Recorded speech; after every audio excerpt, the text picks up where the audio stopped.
हरे Krishna, Radhe Radhe friend. स्वागत है आप सबका मेरे चैनल पर। और आप सब कैसे हैं? कान्हा जी की कृपा से आप सब अच्छे होंगे और स्वस्थ होंगे। आज मैं आपको श्री राधा जी की जन्म कथा सुनाने जा रही हूँ। श्री राधा जी की जन्म कथा आज से 5002 वर्ष पूर्व मथुरा जिले के गोकुल महावन कस्बे के निकट रावल गांव में वृषभानु एवं कीर्ति देवी की पुत्री के रूप में राधा रानी जी ने जन्म लिया था। राधा रानी जी के जन्म के संबंध में यह कहा जाता है कि श्री राधा जी माता के पेट से पैदा नहीं हुई थी। उनकी माता ने अपने गर्भ में वायु को धारण कर रखा था। उसने योग माया की प्रेरणा से वायु को ही जन्म दिया, परंतु वहाँ स्वेच्छा से श्री राधा जी प्रकट हो गई। श्री राधा रानी जी की कलिंद जाकुल पूर्ववर्ती निकुंज प्रदेश में एक सुंदर मंदिर में अवतीर्ण हुई। उस समय भाद्रपद का महीना था और शुक्ल पक्ष की अष्टमी तिथि थी। अनुराधा नक्षत्र, मध्याह्न काल और सोमवार का दिन था। उस समय राधा जी के जन्म पर नदियों का जल पवित्र हो गया। संपूर्ण दिशाएं प्रसन्न निर्मल हो उठी। वृषभानु जी और कीर्ति देवी जी ने राधा जी को पुत्री के कल्याण की कामना से आनंददायिनी 2 लाख उत्तम गौएं ब्राह्मणों को दान में दी।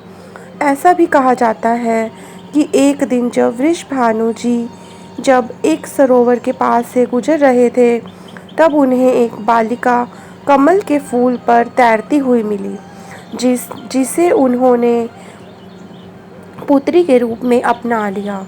श्री राधा रानी जी आयु में श्री कृष्ण जी से 11 माह बड़ी थी, लेकिन श्री वृषभानु जी और कीर्ति देवी जी को ये बात जल्द ही पता चल गई कि श्री किशोरी जी ने अपने प्राकट्य से ही अपनी आँखें नहीं खोली हैं। इस बात से उन्हें बड़ा दुख हुआ।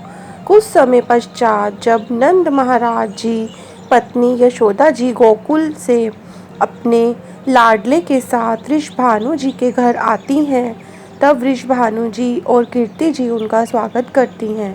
यशोदा जी कान्हा जी को गोद में लिए राधा जी के पास आती हैं और जैसे ही श्री कृष्ण और राधा जी आमने सामने आते हैं, तब राधा जी पहली बार अपनी आँखें खोलती हैं।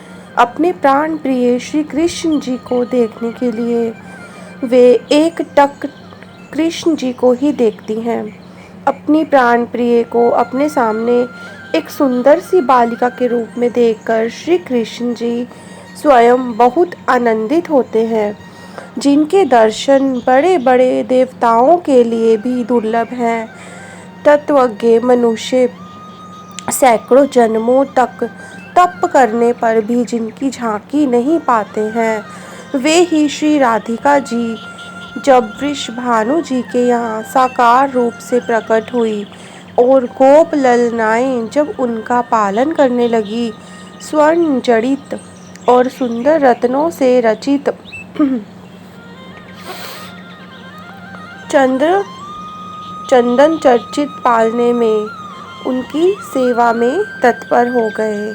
और इस प्रकार हमारी श्री राधा रानी जी का जो है जन्म दिवस मनाया जाता है। और इस तरह श्री राधा रानी जी प्रकट हुई। और इस तरीके से ही जब वृषभानु जी उनके यहाँ पर आए, तो कान्हा जी और लाडो रानी ने एक दूसरे को देखा और राधा रानी जी ने कान्हा जी को देखने के बाद ही अपनी आँखें खोल ली। तो ये है हमारी लाडली राधा रानी जी की प्रकट होने की कथा। और आशा करती हूँ आपको ये कथा जो है पसंद आई होगी और आपको बहुत ज़्यादा आनंद आया होगा इस कथा में। आप बहुत ज़्यादा आनंदित हुए होंगे इस कथा को सुनकर। और कमेंट करके आप ज़रूर बताइएगा कि आपको ये कथा कैसी लगी है। जैसा कि कल राधा अष्टमी थी, अष्टमी इस बार 2 दिन की लग गई थी, तो कुछ लोगों ने कल राधा जी की प्रकट्य उत्सव मनाया है और कुछ लोगों ने परसों भी मनाया था, तो 2 दिन की अष्टमी की वजह से। और कमेंट करके ज़रूर बताइएगा कि आपको ये राधा जी के जन्म की कथा कैसी लगी है। और जो मेरे फ्रेंड चैनल पर नए हैं उनको वीडियोस पसंद आ रही हैं तो प्लीज़ लाइक कीजिए, सब्सक्राइब कीजिए चैनल को और वीडियो को शेयर ज़रूर कीजिए। मिलते हैं अपनी अगली वीडियो में। हरे कृष्णा, राधे राधे।